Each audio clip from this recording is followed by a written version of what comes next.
우리는 바쁘게 움직일 수밖에 없습니다. 편히 쉴 수도, 잠을 잘 수도 없습니다. 그러나 내일을 함께 꿈꿀 수 있다는 사실 하나는 약속할 수 있습니다. 그래서 우리는 위로가 됩니다. 때론 용기가 되고, 때론 정의가 되기도 합니다. 오늘도 희망을 품고 나아갈 수 있도록 대한민국 국민 모두의 꿈을 지키는 우리는 당신의 벗입니다. 우리 공화당.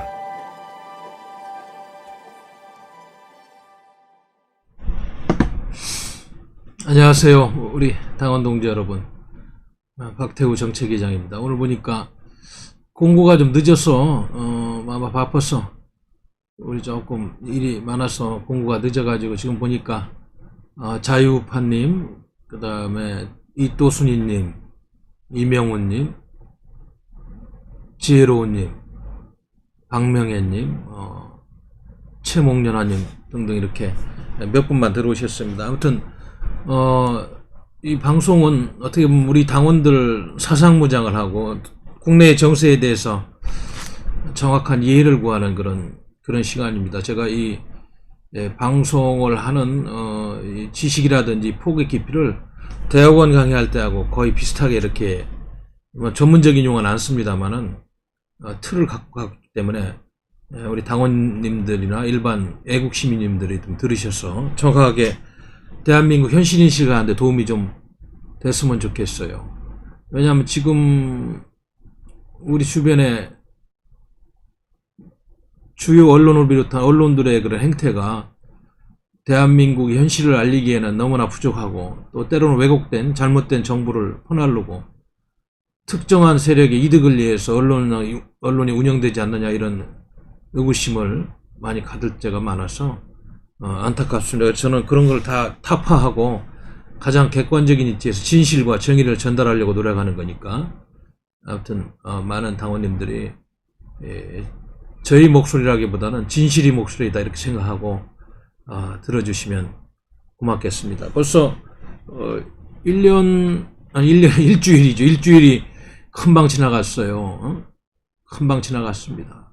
어떻게 뭐 가는지도 모르게 많이 지나고, 내일은 또 저희들이 구미에 우리 박정희 대통령님 탄신 기념하는 중앙당 집회가 또 생가에서부터 시작해서 구미시청 앞 또 구미역까지 이렇게 사진전도 하면서 이어지는, 그런 500명까지는 집회가 허용되니까 많은 당원님들의 얼굴을 볼 수 있는 그런 날이기도 합니다. 아무튼 오늘도 제가 지난 일요일날 뭐 제가 뭐 글을 잘 쓴다고 할 수는 없습니다만, 아무튼 시집을 많이 낸 시인이니까 등단을 한 최근에 대한민국에 대해서 느끼는 감정을 적은 시 하나, 하늘을 향해 입을 벌린 사람. 지난번에는 시리즈 28 했는데 제가 또 일요일날 새벽에 일찍 일어나서 뒷산에 가서 그 장소에서 바로 또 시리즈 29번 하늘을 향해 입을 벌린 사람 한수 지은 것을 읊어보도록 하겠습니다. 하늘을 향해 입을 벌린 사람 29. 오호라, 너의 얼굴이 보이지 않는구나. 아침 안개가 무겁게 내려 있으니 떠오른 태양도 걷어내질 못하는구나. 너의 얼굴을 볼 수 없는 그 답답함에 빛나는 저 태양의 의지에 보건만 태양마저 힘에 겨워 널 외면하며 나의 얼굴만 내리쬐는구나. 너의 얼굴이 아니고 나의 얼굴만 내리쬐는구나. 너의 묻힌 얼굴이 그게 대한민국의 얼굴이지. 자주의 탄식이 넘나드니 언제까지 고봉산 sak풍에 고달픈 나의 몸을 비스듬히 맡겨 널 기다리나. 아서라, 내 몸이 더 식기 전에 그냥 하산하란다. 그 덮인 얼굴이 대한민국이 아니기만 바라며 어서 산을 내려가란다. 8일날 지난 일요일날 새벽에 제가 뒷산에 가서 쓴 시입니다. 이게 이제 제가 최근에 쓴 참여시고, 오늘은 2003년도에 제가 5시집을 냈는데, 저 하늘 높이 날아가는 새처럼이라는 그런 제목의 5번째 시집을 2003년도 11월 달에 출간했습니다. 이 시집에, 5시집에 95페이지에 보면은, 그때도 2003년도에도, 김대중 2003년도는 먼저 김대중 정부죠. 그 당시 김대중 정부에서 노무현 정부로 아마 이렇게 넘어가려고 하는 그런 시기로 기억하는데, 조금 나라 걱정을 했던 흔적이 있어요. 2002년도에 제가 이제 쓴 시를 2003년도에 출판한 걸로 기억나는데, 제목이 무궁화는 흔들리는데, 이런 제목을 가지고 쓴 시 한번 좀 읽어드릴게요. 저희 제 5시집 95페이지에 있는 시인데, 무궁화는 흔들리는데, 평소에는 흔들리지 않던 무궁화도 오늘만큼은 비바람에 세차게 흔들리네. 좌우로 지어지는 몸짓에서 묻어나는 진한 내음, 순국 소녀들이 어리 묻어나며 뱉어내는 원망과 가르침의 소리들, 빗방울이 폭풍에 휘날리며 무궁화를 때리지만 무궁화는 상처난 얼굴로 애써서 이들을 피하고 있구나. 수천 년 역사의 수레바퀴에서 억겹의 세월을 벗삼아 피하다 핏자국도 여기저기 묻어나지만, 비바람 정도는 그래도 가벼운 몸풀기 운동이 아닌가. 그 이전의 역사를 돌이켜보건대 임진왜란에 병자호란에 유교에 흐르는 피까지 수용했던 저 꽃들, 단순한 꽃이 아닌 우리 역사를 몸소 어우르고 있는 저 자태, 이 정도의 비바람은 시련도 아니라고, 우리 스스로 시련도 아니라고. 하기야 우리 역사가 어디 보통의 역사이던가. 내일도 모레도 같은 장소에서 같은 비와 폭풍우를 맞으며 다시 또 역사를 증언할 그대들, 오늘날 다소 몇 놈 괘씸하다고 흥얼대고 있지만 그래도 아직은 여유가 있어서 다행이라. 이 땅에 양심과 정의들이여, 이 사실들을 잊지 말고 강물처럼 흐르는 역사의 죄인이 되지 말지어다. 벌써 17, 18년 전에도 괘씸한 놈들이 많아서 나라 팔아먹으면서 일신의 영달만 깨는 놈들 보면서 나라 걱정한 시가 있어서 하나 소개했습니다. 하여튼 오늘 보니까 뭐 박효세님부터 해서 하명숙님, 서인수님, 나랄러브님, 이양옥님, 정진님, DSK님 많이들 오셨네요.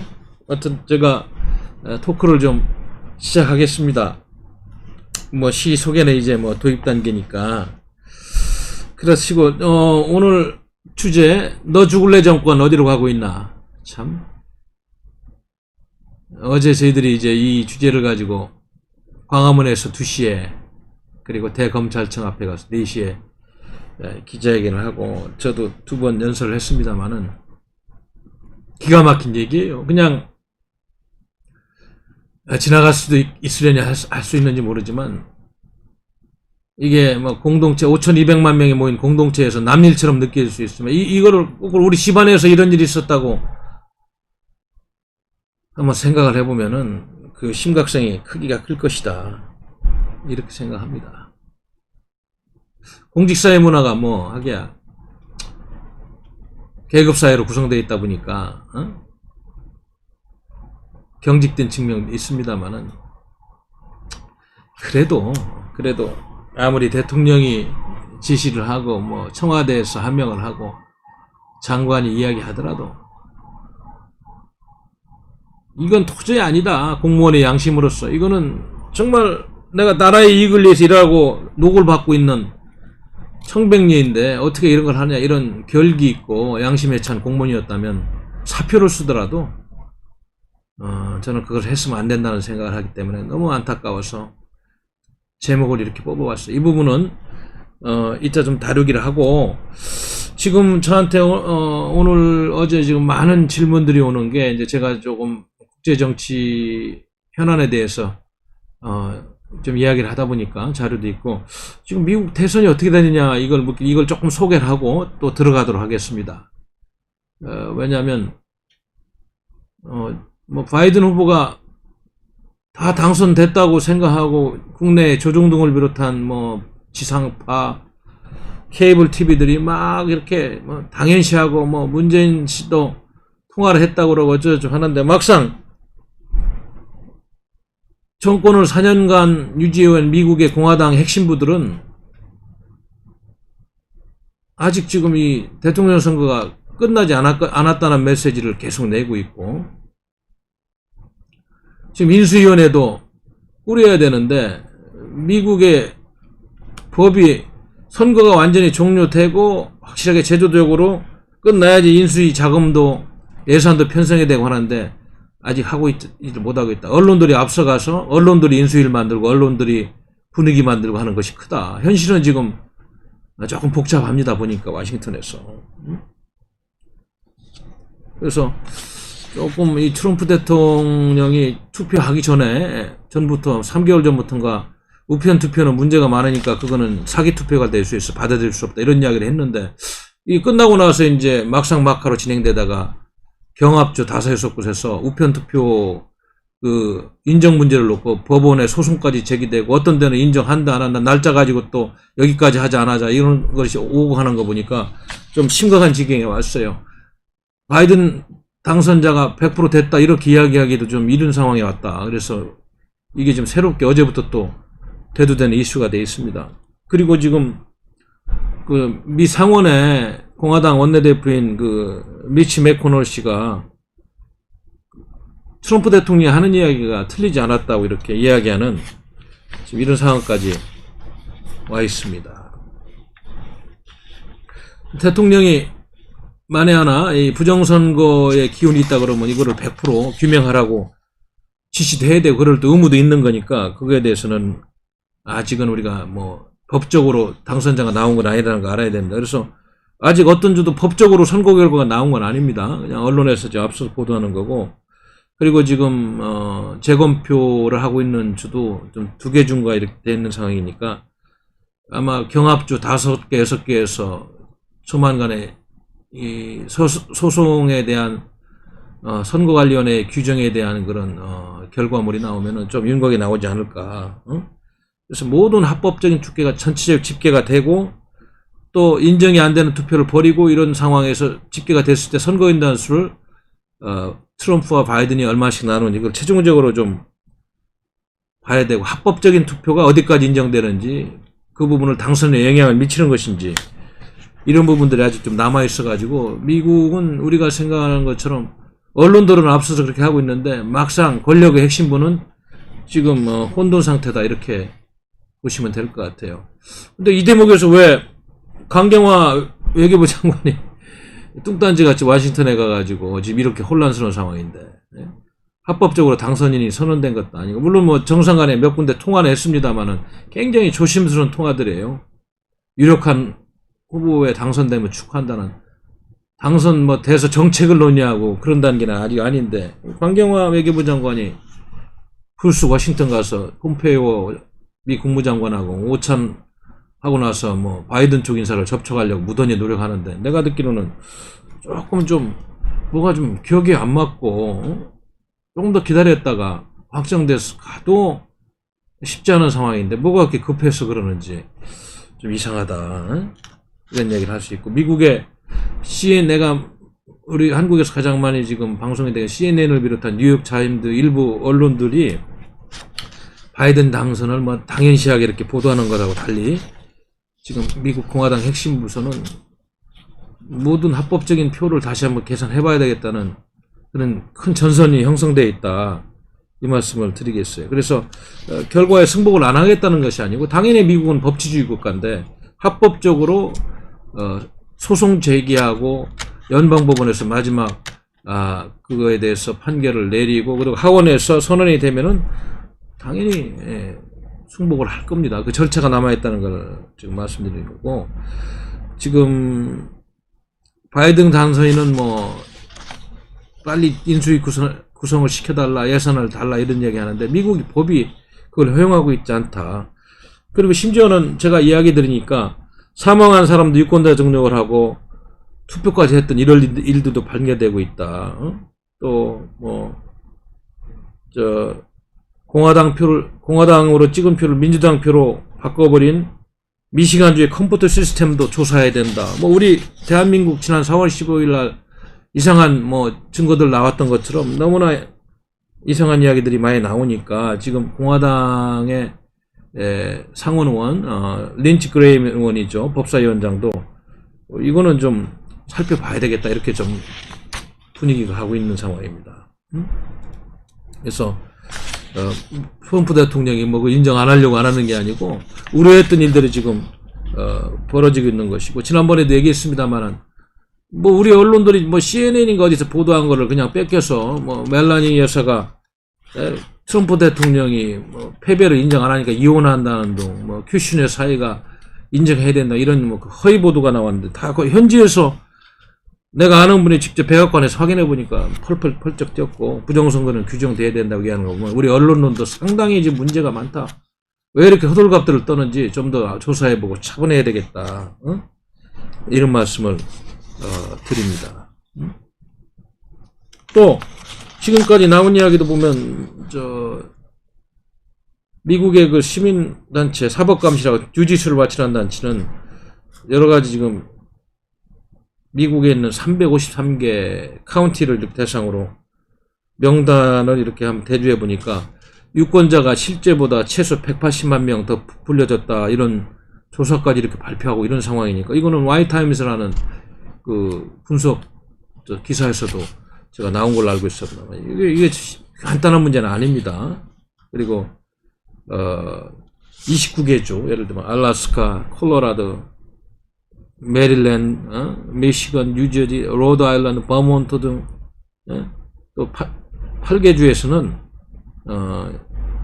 29개 주가 이런 8개 주에서는 9개 주 가운데 8개 주에서는 미국은 유권자로 등록을 해야지 투표를 할 수 있는데 유권자 등록률이 100%를 넘었다. 그러니까 뭐 유령표들이 이렇게 나왔다는 그런 이야기도 있고 또 사망한 사람이나 심지어 어떤 데는 고양이 이름으로 유권자 등록을 하라는 신청서가 이렇게 날아들기도 하고 그래서 미국은 법치주의라 이런 걸 명확하지 하지 않으면 흥복을 할 수가 없다. 우리 대한민국 지난번 4.15 선거도 여러 가지 의혹들에 대해서 빨리 지금 풀어줘야 되는데 우리 대한민국 대법원이 뭘 하는지 미국과 너무 비교가 되니까 좀 창피하다는 생각까지 들 정도입니다.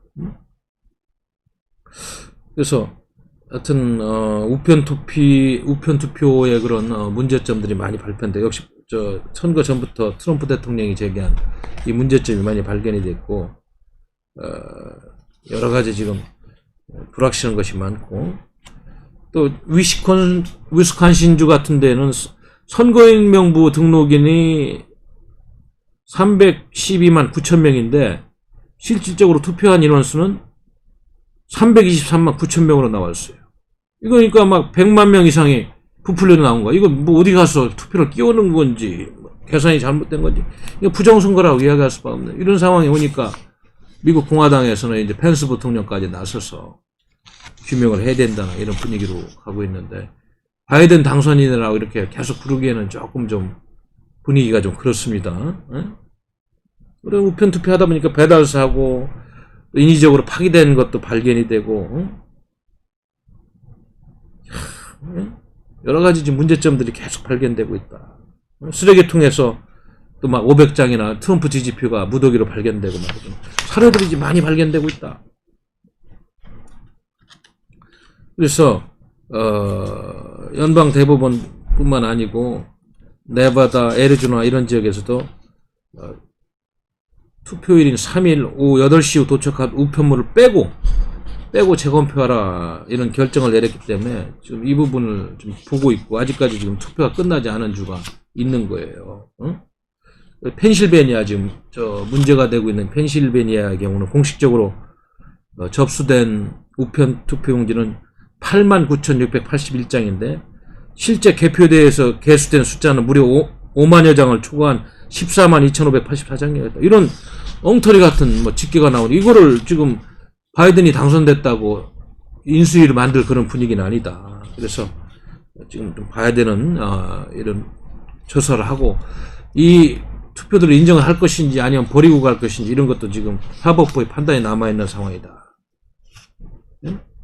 그런 말씀을 좀 드려야 될 것 같습니다. 그래서 미국에서 이번에 도입한 도미니언 전자투표 그 시스템 솔루션은 미시간주 이외에 지금 네바다, 애리조나, 미네소타, 위스콘신, 조지아, 펜실베니아 등 하필이면 지금 경합 지역들 문제가 되고 있는 지역에서 모두 사용된 걸로 나오고 이러한 현상들에 대해서 지금 미국 공화당은 반드시 규명하고 다음 선거를 위해서도 그냥 가서는 안 되겠다 이런 이야기를 지금 하고 있습니다. 그래서 이제는 연방 선거위원장까지 문제를 제기하고 제임스 트레이너 연방 선거위원장도 부정선거가 일어나고 있는 것 같은데 이 문제들은 대선일 이후에 도착한 우편투표를 중심으로 한 개표의 문제점을 명확하게 지적했고 또 6일날 현지 시각 6일날 그 제가 방송을 들어보니까 미국의 뉴스맥스 TV에 출연해 이런 얘기를 했어요. 개표 과정을 감시해야 될 참관인이 출입을 차단하는 곳은 유권자 사기가 연루될 수 있다. 이런 곳에서 투표 사기가 일어나고 있다고 강하게 믿는다. 그렇지 않으면 왜 참관인의 출입을 허용하지 않았는가. 이런 제임스 트레이너 위원장의 인터뷰도 나오고 이런 걸 보면은 우리 언론들이 보도하는 것처럼 선거가 끝난 당선인이 확정됐다고 하기에는 조금 더 봐야 된다. 이런 말씀을 드리긴 수 있습니다. 뭐 내가 트럼프 대통령이라도 이런 점은 지금 뭐 승복하고 패배를 선언할 입장은 아닌 것 같아요. 그리고 지금 뭐 임기간 뭐 70일 정도 남았는데 국방장관 해임하고 대테러 센터 소장을 임명하고 이런 것들이 아마 이제 트럼프 대통령이 선거 이전부터 우편투표의 문제점을 얘기하고 잘못됐을 때 그거를 자기는 인정하지 않겠다고 그랬는데 이게 이제 이런 표를 경합주에서 나중에 소송을 통해서 또 버릴 건 버리고 명확해지고 만약에 이게 이제 또 선거인단 수가 뒤집히고는 미국의 폭동에 대비해서 확실하게 질서를 유지할 수 있는 자기 측근으로 임명한 게 아닌가 이런 지금 추정까지 나오니까 미국 내 좌파들이 선거가 잘못되면 폭동을 일으킨다나 이런 소문들이 있었고 하는 거 보니까 좀 복잡한 상황이다. 예? 그래서 하여튼 선거는 끝까지 마지막까지 분명 잘못된 것이 있으면 파헤쳐야 됩니다. 예? 왜냐면 선거 아무리 뭐 표를 많이 얻어도 표 계산을 잘못하고 부정선거를 한 거로 나오면 그거는 민주주의라 할 수가 없어요. 그다음부터는 이제 여론 선동주의, 기계가 장난치고 특정 세력이 권력을 잘못된 방법으로 조작해서 가져가는 이거는 민주주의가 완전히 죽는 거기 때문에 미국 같은 사회에서 철저히 규명을 해서 우리도 사회로 때 뭐 문제 제기 때 이런 문제들에 대해서 명확하게 규명하는 그런 절차가 있어야 되지 않느냐 이런 생각을 하는 겁니다. 지금 제가 아까 폭스뉴스 그 홈페이지에 들어가서 미국에서 지금 주 경합주에서 투표율 지금까지 나온 거 이 현황을 보니까 말이죠. 알래스카주 같은 경우 3석의 선거인단이 있는데 여기는 도널드 트럼프 대통령이 약 35,163표를 앞서가지고 11.3%를 앞서가고 있습니다. 그래서 알래스카는 이제 도널드 트럼프가 가져가고 자, 아리조나주가 여기가 경합지역인데 11표의 선거인단 11석이 있는 지역인데 여기는 조 바이든 후보가 0.34% 앞서가고 있어요. 11,434표로 앞서가고 있는 0.5% 미만이면 재검표를 해야 되기 때문에 재검표가 진행돼서 우편투표 부분이 어떻게 정리되냐에 따라서 승패가 갈린다.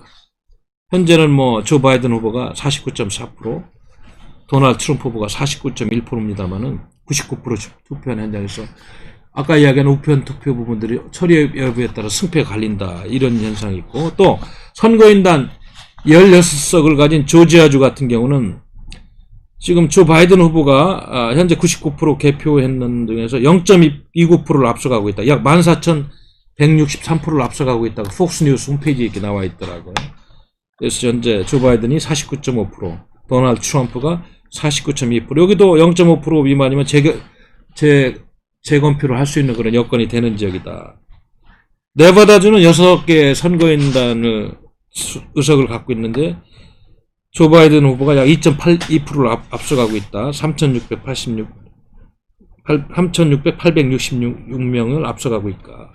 조 바이든 후보가 50.2%, 도널드 트럼프가 47.2%. 네바다주는 모르겠어요. 조 바이든 후보 승리로 좀 붙여질 확률이 많은 주고, 그리고 역시 99%를 개표하고 좀 중단된 주 중에서 노스캐롤라이나주 15명의 선거인단 수를 보유한 지역인데, 여기는 지금 도널드 트럼프 후보가 71,399표를 앞서가고 있는데 1.32%를 앞서가고 있어요. 그래서 도널드 트럼프가 50.0%, 조 바이든이 48.7%. 이게 우편 투표 부분을 언제까지 인정하고 말하냐에 따라서 그냥 승리가 굳어질 수 있는 지역이고, 이게 굉장히 중요합니다. 경합 지역들 5군데만 바뀌어도 승패가 바뀔 수 있는 그런 지금 계산이 나오고 있잖아요. 그리고 가장 지금 문제가 있다고 하는 펜실베니아주 20석의 선거인단을 갖고 있는 주는 여기는 조 바이든 후보가 현재까지 99% 개표율을 보일 때 약 0.89%를 앞서가고 있습니다. 6233표. 그래서 조 바이든 49.9%를 확보하고 있고, 도널드 트럼프 49%를 확보하고 있는데, 여기가 지금 굉장히 큰 문제가 되고 있어요. 아까 얘기한 우편 투표 도착일을 선거 이전에 투표를 한 것이 확인이 되고, 접수일 언제까지 해야 되느냐, 6일까지 해야 되느냐, 9일까지 해야 되느냐, 12일까지 해야 되느냐. 내가 들은 건 연방법원에서 12일까지는 안 된다고 일단 이야기를 한 거 보니까 여러 가지 좀 변수가 있어서 거기에 따라서 표가 또 몇만 표가 바뀔 수 있다는 그런 전망이 나오니까 펜실베니아도 지금 승리로 알 수가 없다. 벌써 여기 경합주 지역 몇 개만 보더라도 어디로 가느냐에 따라서 270석을 확보하는 후보가 바뀔 수 있는 그런 여지가 상당히 있다. 그래서 미국의 대통령 선거는 아직 지금 끝난 게 아닌 것 같습니다. 우리 언론들이 너무 앞서가서 보도하고 싶은 것만 보도하면 안 돼요. 이런 내용들을, 제가 지금 얘기한 내용들을 좀 더 조사하고 미국의 주요 언론사 홈페이지 이런 데 들어가서 정확한 데이터를 가지고 보도해야지, 야권 선양의 미국 언론들이 지금 보도하는 걸 그냥 뺏겨서 보도하고 그러면 안 됩니다. 대한민국 언론들 수준과 퀄리티를 좀 더 높여야 되지 않나, 이런 생각이 저는 듭니다. 아무튼 미국 대선 문제가 지금 길면 한 달간 더 끌어질 수 있는 이런 상황까지 왔고, 미국 연방정부는 인수 예산을 좀 배정할 수 있는 그런 법적 근거가 없습니다. 아직 이런 주들이 개표가 완료가 안 되고, 우편 투표에 대한 정의 문제가 아직도 지금 시비에 있기 때문에 좀 봐야 되겠다, 이런 말씀을 드리겠습니다. 아이고, 제가 요즘 추미애 장관 이야기가 언론에 너무 많이 나오니까, 제가 새벽에 5시에 일어나면은 항상 신문 5개를 일부러 집에 사무실에 와 보는 게 아니고 집에서 제가 보고 나옵니다.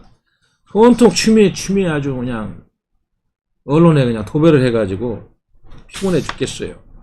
그러니까 이름 추자도 별로 이렇게 듣고 싶지도 않은데, 예?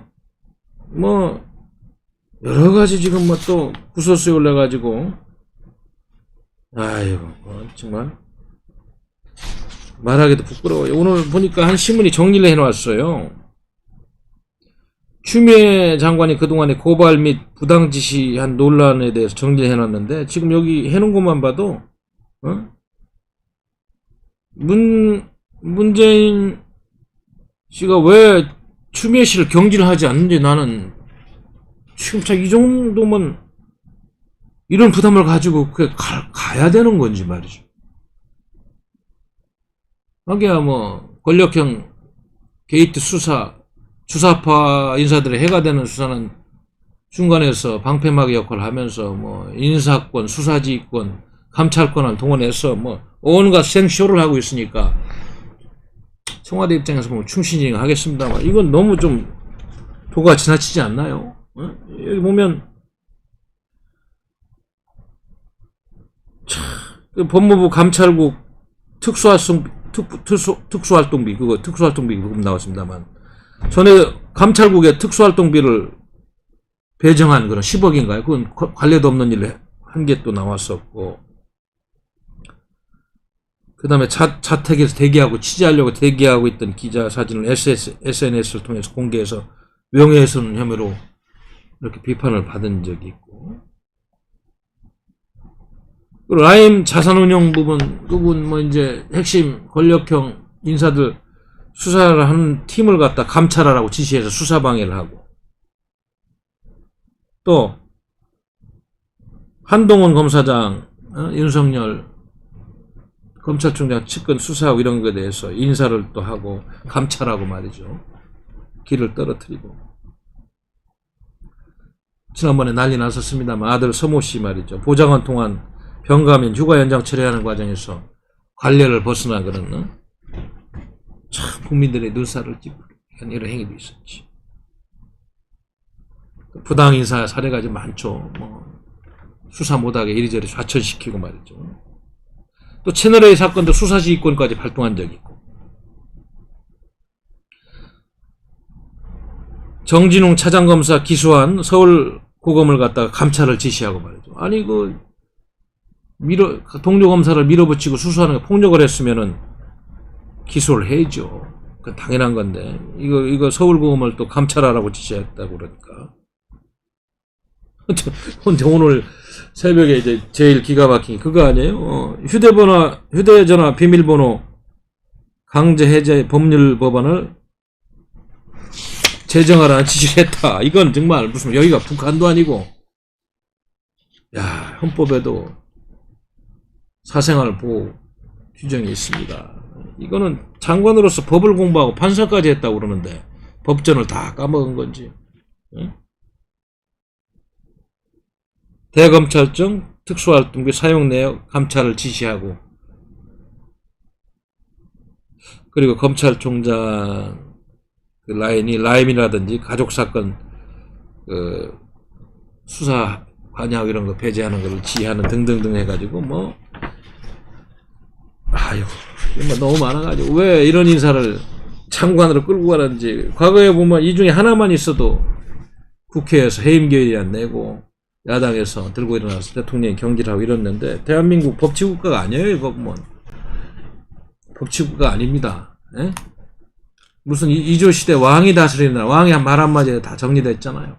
그런 나라가 아닌가 이런 생각이 들 정도예요. 그래서 저는 우리 아까 고민을 좀 해봤는데 어제 오늘 우리 공화당에서는 다음 주에는 이 정도 되면은 우리 당도 이제 추미애 사태를 위한 우리 당의 목소리가 좀 컸으면 좋겠다. 강하게 사퇴론을 좀 전개해야 되겠다. 응? 탄핵 사유가 뭐 이렇게 차고도 넘치는데 이 대통령의 장관을 갖다 여기다 놓을 이유가 뭐 있어요? 응? 대통령의 지시나 묵인이 없었다면 이게 가능할까? 이런 의구심까지 들잖아요. 합리적인 의심까지. 응? 참. 아이고, 그래서 한동훈 검사장이 서울중앙지검에 압수된 휴대전화 비밀번호 그거를 자신의 권리에 따라서 안 준다, 악의적으로 숨기고 있다며 앞으로는 이런 일 없다 법률을 제정하라고 한 거는 정말 시대의 코미디일 겁니다. 아마. 우리 헌법 11조는 여러분도 알다시피 국민은 불리한 진술을 강요하지 않는다, 그런 방어권을 보장하고 있고요. 형사법에도 묵비권, 진술거부권, 무죄 추정의 원칙이 보장되어 있는데, 비밀번호를 강제적으로 이야기하는 법률을 제정한다는 것은 헌법에도 어긋나는 그런 아주 장관으로서는 해서는 안 될 그런 짓입니다. 그래서 위헌, 불법 혐의가 계속 지금 누적되는 추미애 씨를 계속 방치함으로써 이 정권이 뭘 얻는 겁니까? 권력형 비리 게이트 수사하는 걸 온몸으로 맡고 있는 추미애 씨를 공신으로 생각하는 거예요? 그거 아니면 뭐 다른 답이 없잖아요. 응? 참, 그래서 뭐 언론들은 지금 한국 사회가 북한을 닮아가고 있다. 응?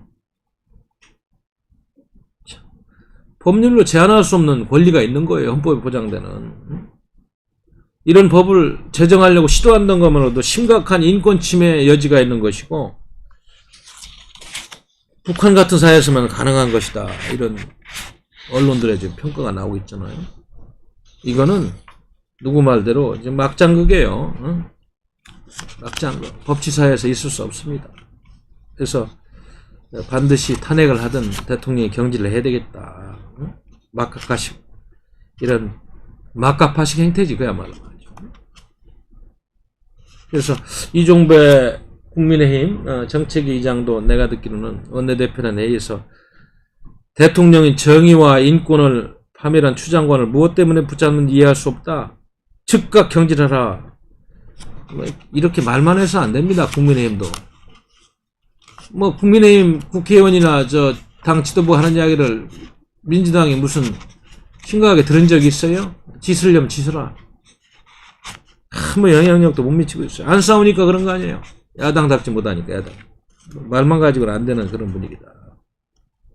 그래서 법무부 장관이 법을 관장하는 부서가 아니고 법이 없는 부서가 되는 장관이 됐다. 이런 이야기를 하고 있습니다.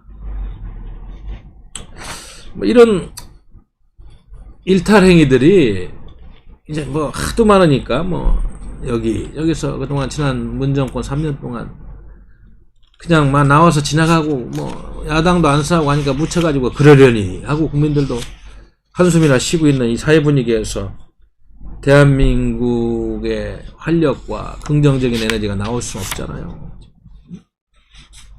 그러다 보니까 이런 정권이 분위기에 맞물려서 장관을 한 사람 장관직 줘서 뭐 감옥에서 그런지 모릅니다만은 담당 과장 불러놓고 너 죽을래? 속된 말로 군대에서 얘기하면 야 막 까라면 까지 뭐야 뭐 이런 이상한 막가파식 문화가 말이야 관료사회 횡행하고 이런 암울한 시대에 우리가 살고 있는 것입니다. 이제 사실 월성 1호기 그 폐쇄를 억지로 대통령 말 한마디에 이렇게 하다 보니까 뭐 이걸 뭐 꿰맞춰서 대통령이 잘했다는 걸 하다 보니까 통치권인 행위다 뭐다 하면서 통치행위 개념이 뭐냐 뭐 이런 이야기까지 나오고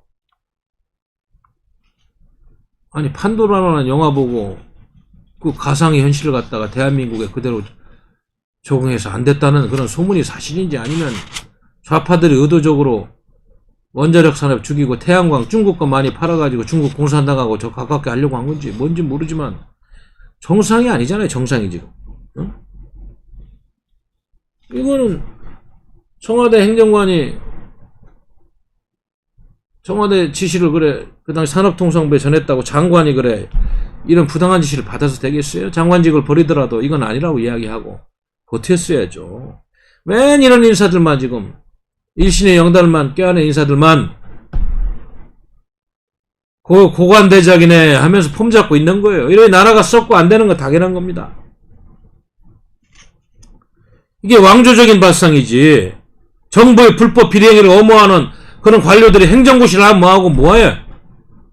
옷을 벗더라도 이 나라의 기강과 최소한의 자존심을 지켜야 될 거 아니에요. 뭐 처음에는 안전을 이유로 폐쇄를 하다가 나중에는 안전에 문제가 없다니까 경제성을 이유로 폐쇄하자고 그러는데 경제성도 문제가 없는 걸로 나왔잖아요. 그러다 보니까 2년 반은 가동에 아무런 문제가 없다고 하니까 예? 이제는 불법적으로 문건을 조작해가지고 예? 대통령이 탈원전 선언한 9일 만에 월성 1호기를 멈췄다는 거 아니에요. 기가 막힙니다. 예? 국고 손실이 얼마예요 이거. 침몰한 세월호에 월성 1호기를 비유했다니까 참 이런 비유도 나는 어디서 나온 발상인지 모르겠고 이야기 들으니까 이 월성 1호기 1년 동안 매일 말고 85%만 가동을 해도 4,500원어치 전기를 생산하는데 그동안에 도대체 얼마나 손해를 끼친 거예요. 여기 저 청와대 관여한 고위공직자들하고 여기 산자보자 사유재산 이거 다 압수해야 되는 거 아니에요? 이 정도 되면? 국민재산 다 이렇게 피해 끼치고 증발시켰으니까 문재인 대통령도 퇴임 후에 이거 책임지고 재산 압수해야 되는 거 아니에요? 이렇게 물론 대한민국 법이 있으니까 맨날 그렇게 뭐 잘못해도 교도소 가서 뭐 비싼 변호사 사서 좀 살가 나고 없어지고 이런 구시대의 작태는 이제는 좀 없어져야 되겠다. 그래서 국가 자해행위 아닙니까 이 정도는? 이런 거를 정당화시키려고 소위 사법고시하고 무슨 행정고시했다는 정권 인사들이나 고위 관료들이 헛소리를 하고 있는 헛소리 정권 아니냐 이거야. 헛소리 정권. 어디 뭐 하나 성한 게 없어요. 응? 아까도 얘기했습니다만은 너 죽을래 정권이 됐어. 너 죽을래.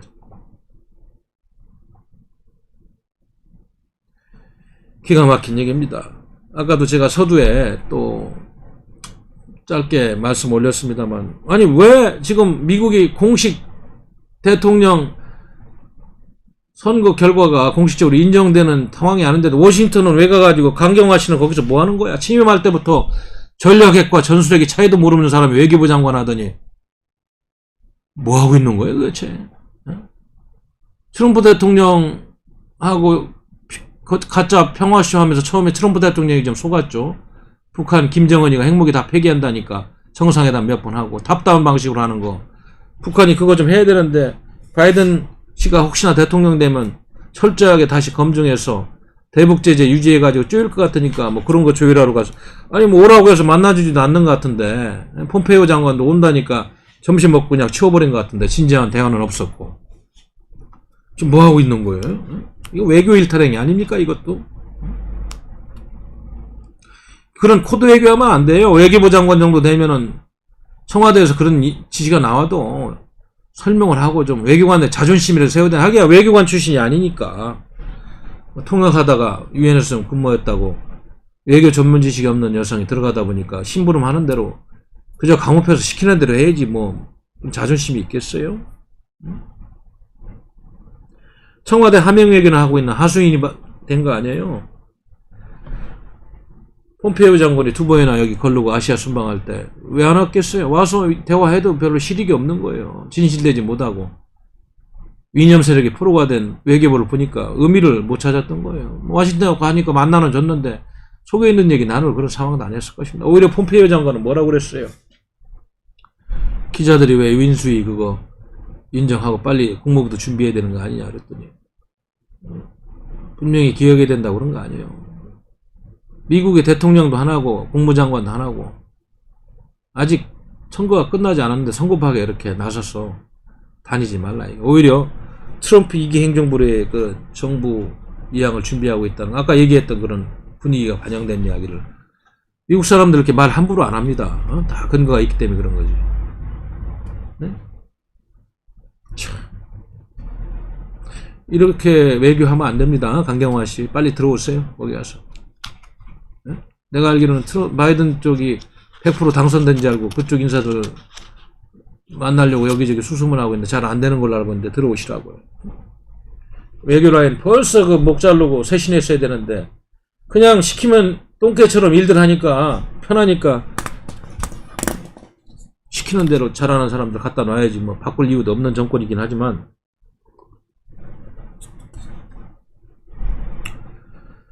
참 당분간 미국은 한 달 정도 이런 선거 국면에 혼란이 좀 있을 겁니다. 지금 외교 이렇게 누구 만나서 이런 이야기하는 것이 도움이 안 됩니다.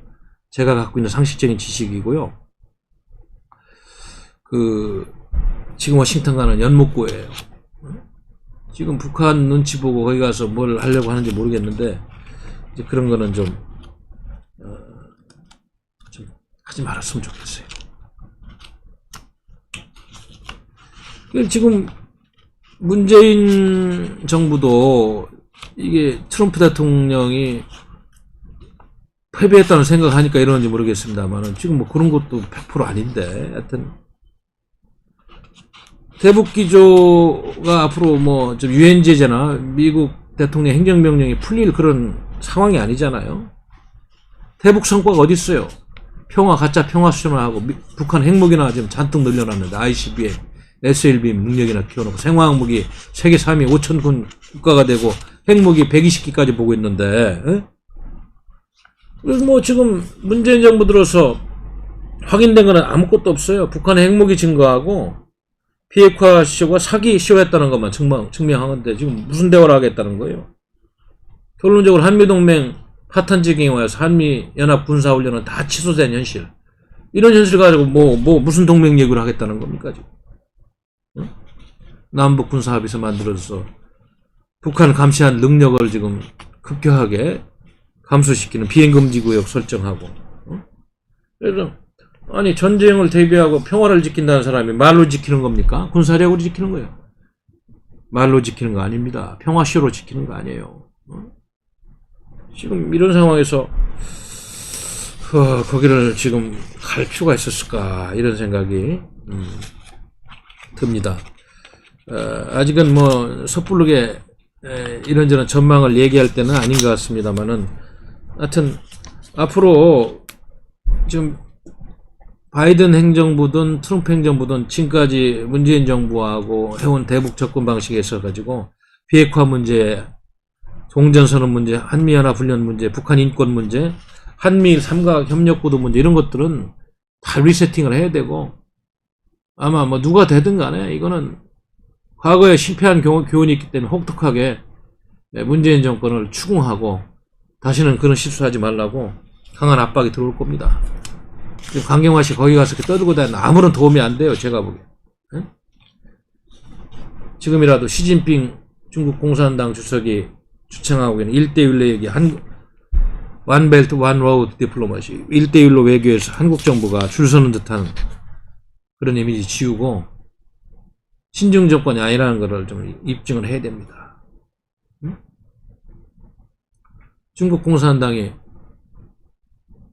지금 미국의 이런 부정선거 사례에 개입됐다는 게 나오고 이러면 지금 어떻게 되겠어요 앞으로?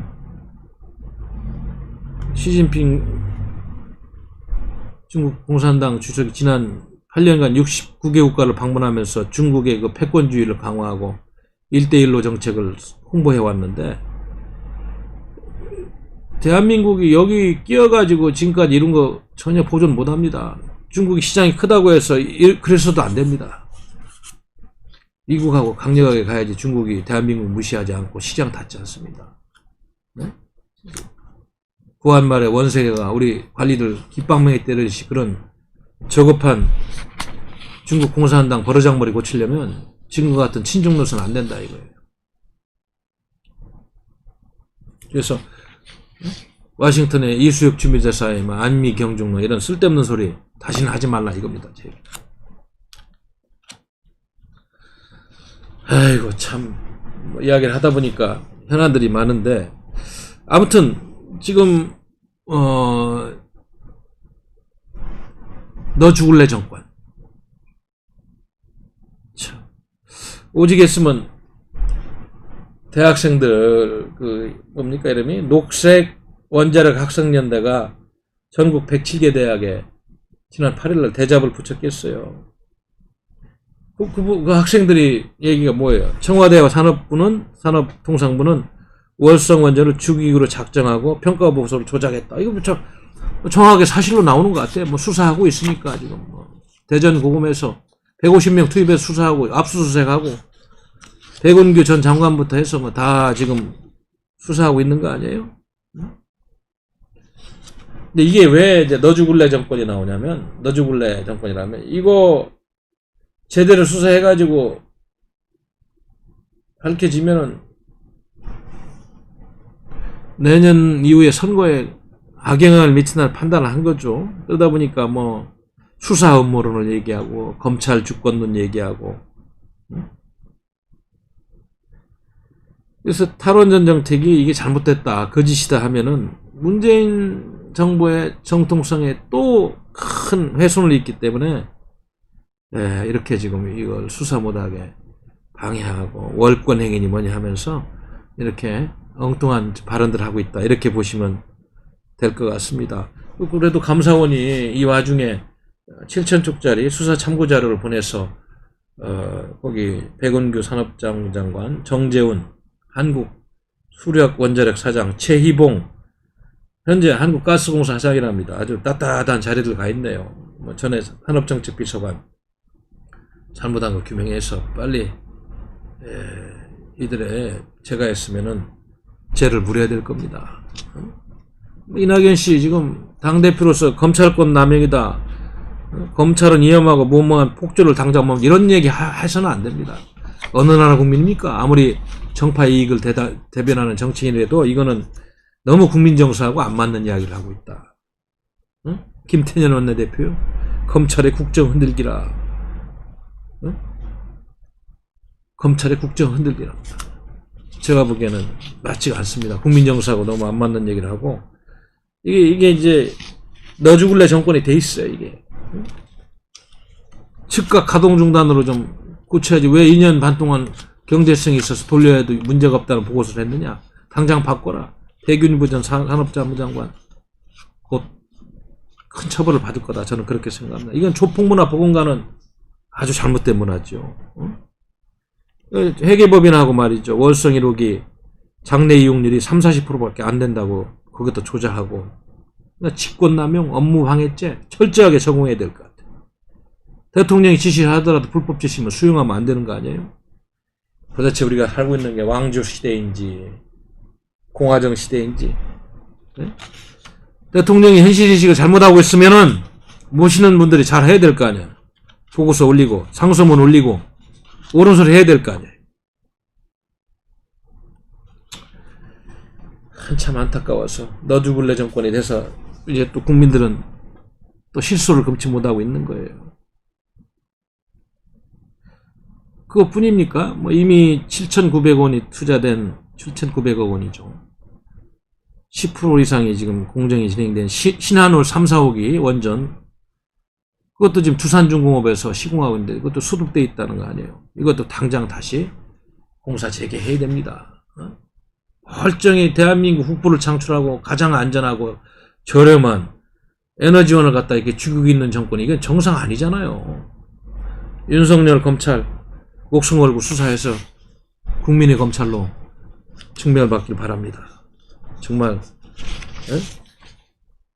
공수처장이 만들어지면 이런 거 잘못하는 사람들 잡아다가 이제 해야 되는데 뭐 지금처럼 이렇게 공수처장 임명하는 과정이라든지 추천받는 과정을 보니까 또 대통령 임무에 맞고 정권 임무에 맞는 일회인사 추천해서 임명하면은 뭐 잘못된 권력 연장하는데 도구로 쓰이지 않을까 이런 걱정도 있고 철저한 중립성이 보장되는 공수처장이 좀 나와야 될 텐데 이런 걱정도 있고 임기 3년에 공수처장 말이죠. 외압에 휘둘리지 않는 소심파가 좀 임명돼야 되겠다.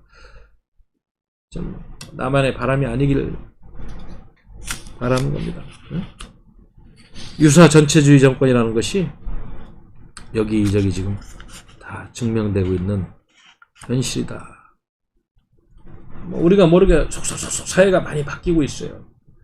또 사유재산권이 조금씩 침해되고 있는 것도 보입니다. 예를 들면 민주당 19명 의원들이 부동산 거래 및 부동산 서비스 산업에 관한 법률을 지금 발의했답니다. 여기에 내용이 기가 막힌 내용이 있어요. 부동산 거래 분석원을 설립해서 사실상 부동산 경찰 역할을 부여하겠다. 시장경제와 자유민주주의에 반하는 그런 법률이죠. 그래서 온라인 게시판을 감시하고 집 소유주의 의견 표시도 정부의 정책에 반하면 통제하겠다는 얘기죠. 지난번에도 오늘 누가 얘기했습니다만 주사파 정부가 23번의 부동산 정책을 내놨는데 다 실패했다는 거 아니에요. 세금 폭탄, 대출 규제 이걸로 상징되는 잘못된 부동산 정책. 집주인의 재산권 행사를 규제하지 말고 시장의 논리에 맡겨서 원활하게 흘러가게 되는데 이거 뭐 집을 가진 사람과 안 가진 사람을 갈라치게 하면서 국민을 분열하는 거 이거 그만해야 되는 거 아닌지 모르겠어요. 그래 부동산 거래를 일일이 추적하고 말이죠. 사생활까지 이렇게 어디서 돈이 났느니 뭐 어떻게 이 부동산을 구입하게 됐느니 뭐 온라인에까지 이렇게 담합행위로 감시해가지고 처벌하려는 이런 법률까지 만들고 있는 정권은 어떻게 이해해야 되는 거예요? 유사 전체주의 정권이라는 얘기 여기서 지금 나오고 있는 겁니다. 참 경제 문제 가장 우리 피부에 와닿고 당장 손에 우리가 좀 느껴지는 그런 문제인데, 노동3법도 경제3법 지난번에 이야기했습니다만은 지금 이 정권의 대지주들이 민주노총, 전교조 한 축을 형성하고 있기 때문에 시민단체들하고 좌파 이 노동3법이 지금 한간에는 청년 절망 3법이다 이런 진단을 좀 받고 있고, 실질적으로 이 기정노조들 말이죠. 민주노총, 한국노총 이게 전체 노동자의 10%밖에 안 되는 이 기득권 노조들이 뭐 취업까지 가게가 막 세속하고 이런 상황인데, 청년 절망 3법 이런 거 통과시키면 되겠습니까? 그러니까 대학 졸업 후 미취업자가 현재 5월 기준으로 166만 명이라는데, 근데 더불어민주당하고 문재인 청와대는 고용노동 3개 법안의 국회 통과를 밀어붙이려고 하고 있다니까 이것도 국민정서하고는 맞지는 않는 겁니다.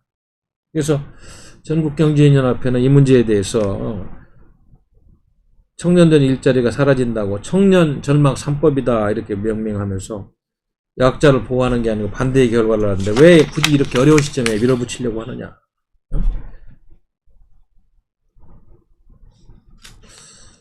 그래서 뭐 지금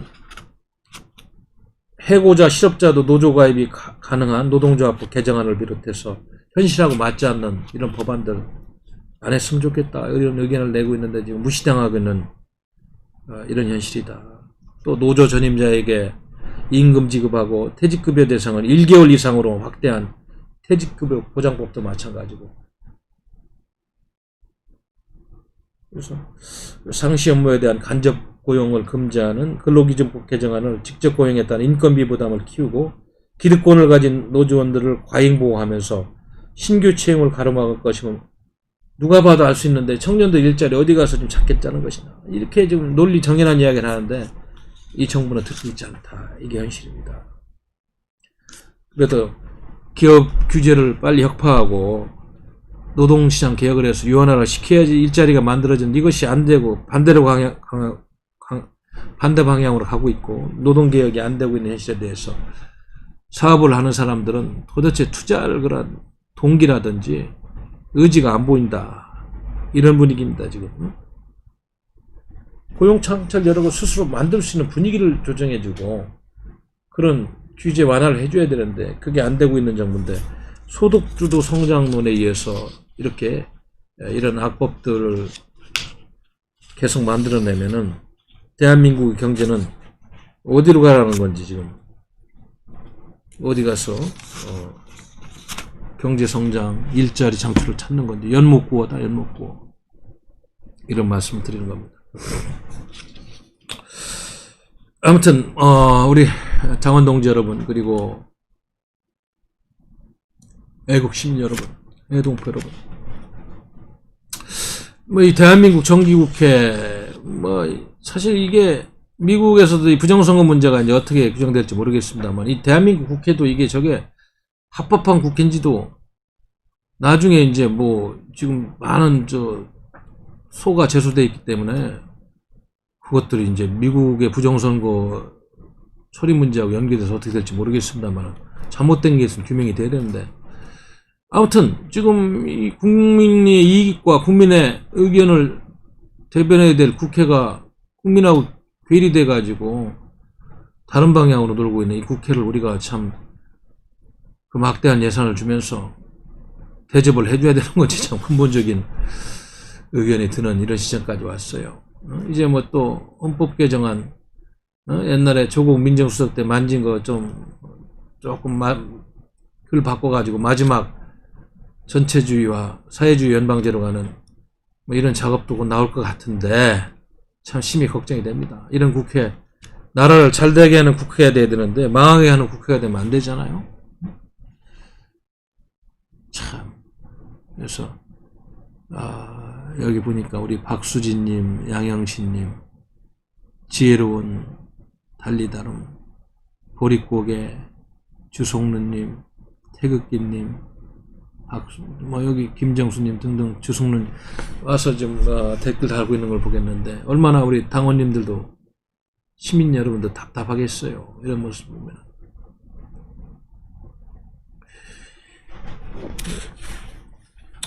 대한민국에 좀 국운이 있고 우리 국민들이 더 깨어서 국제정세에서도 좀 우리 대한민국이 유리하게 돌아가는 그런 대운이 트여서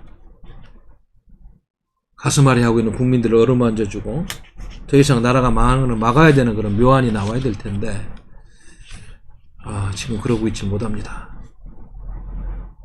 우리 공화당이 투쟁을 하고 일편단심, 탄핵무효, 문재인 퇴진으로 앞으로도 가야 되고 과거에도 그래 왔습니다만 우리 당원 여러분들의 고민도 좀 깊어지는 것 같아요. 열심히 투쟁은 하는데 우리가 더 효과적인 방법이 어디에 있는지 더 많은 고민을 하면서 그 소중한 인적 자원과 노력과 그런 여러 가지 정성들이 우리 대한민국을 살리는 방향으로 그렇게 좀 잘 갔으면 좋겠다는 좀 기도를 많이 우리가 해야 될 것 같습니다. 오늘이 벌써 11월 중순을 좀 향해서 달려가고 있고, 이번 주말에 이제 구미 집회 이후에 다음 주에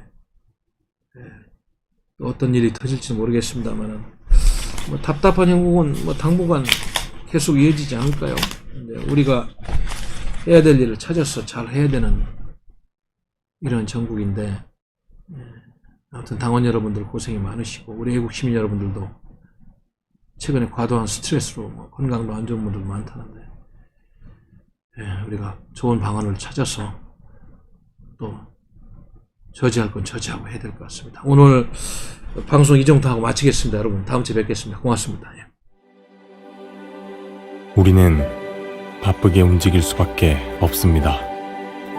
편히 쉴 수도, 잠을 잘 수도 없습니다. 그러나 내일을 함께 꿈꿀 수 있다는 사실 하나는 약속할 수 있습니다. 그래서 우리는 위로가 됩니다.